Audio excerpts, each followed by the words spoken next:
Okay, so now let's talk about the answer to question 2. What mark did you give it?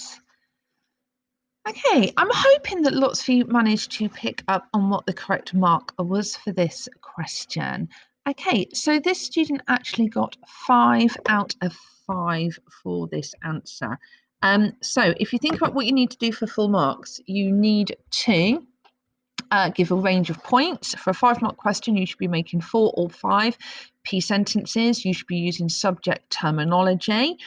And remember that what the examiner does is they basically give you a mark for each valid P sentence that you're making, and then they add or subtract marks on the quality of it. So this student makes 5 sensible, relevant P sentences, all of which are accurate. So it gets 5. It doesn't get any marks added for perhaps like evaluative verbs, but that's okay because they've actually already got their 5 marks.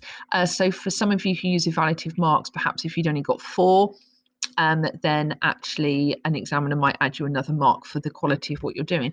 But this student has got 5 solid P sentences, and they have used subject terminology, not in every single P sentence, but they talk about verb, they talk about rhetorical questions, and it's quite clear all the way through. Frances is struggling as the text says she is sagging with effort. The verb sagging suggests fatigue and struggle.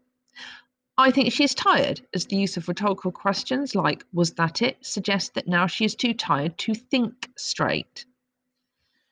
Okay. If she just put, I think that she is tired, as the use of rhetorical questions like, was that it, suggests that now she is tired, they wouldn't have got the mark, but they don't. They say she is too tired to think straight. That's the analysis part.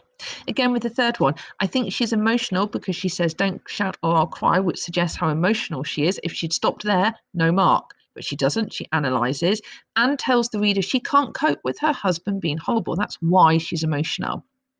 Okay, so that student got 5 out of 5. So what you now need to do is you need to think about how close were you to the correct mark, the question, and how do you feel about your understanding of that question. And obviously these reflections are going to be really important for me going forward, because it's going to give me that really good idea about what questions we might need to spend more time focusing on.